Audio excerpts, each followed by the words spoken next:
Il y a un gars qui est allé dans un concessionnaire BMW. Il a fait un test drive, un test de conduite avec l'automobile. Il est parti avec l'automobile. Il est allé à une banque pas loin. Puis rendu à la banque, ce qu'il a fait, c'est qu'il a donné un sac de fast-food au commis. Puis il y avait un petit papier qui dit « Ceci est un fucking vol. Donne-moi 10 000 $ en tranches de 50 et 100 $. Il a sorti un pistolet de ses poches. Puis il a pointé le commis, puis il a dit « Moi, je niaise pas, là. Je veux vraiment des copies de 50 puis 100, puis je veux ça maintenant. » Le commis s'est exécuté. Il a donné 50, 50, des 100, des 100. Il a tout donné ça dans son petit sac de fast-food. Le gars a pris ça, embarqué dans la BMW. Il est reparti chez le concessionnaire porter l'automobile. Puis, il était là avec son argent.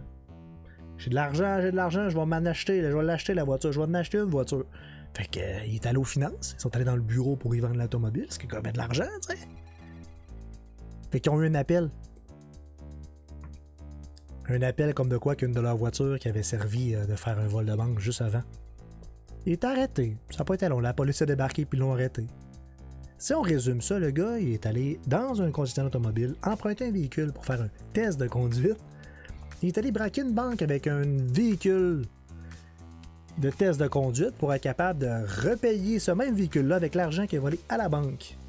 Le gars est quand même brillant, mais pas tellement. On s'entend que c'est pas fort. Il s'est dit ça va être simple, tu sais, je vais prendre le char, je vais l'emprunter vu qu'il est pas à moi, je vais aller faire mon vol de banque, je vais revenir, vu que c'est pas mon auto, ils comprendront pas. Et dans tout ça, quand ils ont démystifié ça et sont amusés à analyser, son pistolet, en fait, n'est pas un vrai pistolet. C'est un pistolet d'airsoft, pour vraiment tirer les billes en plastique, qui a peinturé en noir pour avoir l'air vrai un peu, pour faire peur. Hey, c'est épouvantable. Puis ce gars-là, il va passer du temps en prison, là. C'est exactement... Hey, c'est 15 minutes après qu'il s'est fait pogner, le gars. Ça n'a aucun bon sens. Puis il va passer 20 ans en prison. 20 ans en prison pour ça. Ça n'a aucun sens. C'est un bandit assez pourri. C'est moi, Jean-Paul qui vous souhaite une maudite bonne journée.